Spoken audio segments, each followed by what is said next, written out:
trend terkini, emas 0.00001. Sepanjang Tuan Madi dalam industri ni, ada ke mana-mana jual beli yang orang kata terjebak dalam bentuk riba atau menggarar ni, ketidakpastian lah? Ada kes-kes tertentu ataupun situasi tertentu, company-company yang menawarkan bentuk faedah, menawarkan gandaan dari segi emas yang dibeli dan sebagainya. Tapi saya tak boleh nak sebutlah nama company dan sebagainya. Betul. Itu PNC. Tapi kepada mereka-mereka yang nak beli emas tu, pastikan you beli emas dan you dapat emas.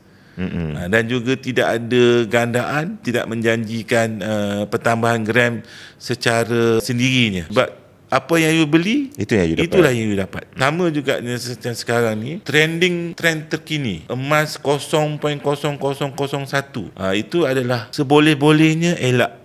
Kenapa tu? Sebab emas 0.001 tu dia bukan kategori emas. Sebab dia hanyalah, dia tak logik nak mengatakan dia dalam emas. Dalam dia dekat emas nilainya RM10. Contohnya 0.001 nilainya RM10. Tapi sekiranya you convert jadi 1 gram, maka dia jadi lebih mahal. Dia jadi RM10,000 segram. Jadi sedangkan harga segram kalau you beli baru RM500.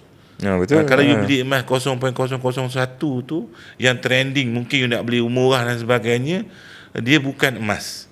Adakah tu dikira jatuh di bawah kategori emas digital tu? Dia bukan emas digital sebab yang tu dia ada produce dari segi fizikalnya. Okay. Tapi dari segi you nak dapatkan emas tu, dia macam ada satu garal lah, ketidakpastian. Dan juga dalam masa yang sama, dia adalah macam mana you nak kategorikan berat 0.0001 tu. Yalah, daripada segi figures memanglah dia ada numbers. Daripada segi kalau nak difisikalkan ketika tu, dia maksudnya tak logik lah. Fizikal. Tapi dia ada yang berjual, you akan dapat nilai dalam kad dan sebagainya.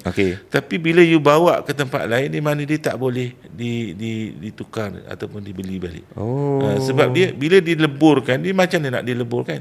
0.0001 dan dia pula lagi mahal. Sebab dia hanyalah untuk mungkin hype lah, trendy untuk menjadikan semua orang memiliki emas dan sebagainya. Betul, semua orang perlu memiliki emas, tapi kena melalui jalan yang betul. Jalan yang betul tu beli emas, dapat emas fizikal.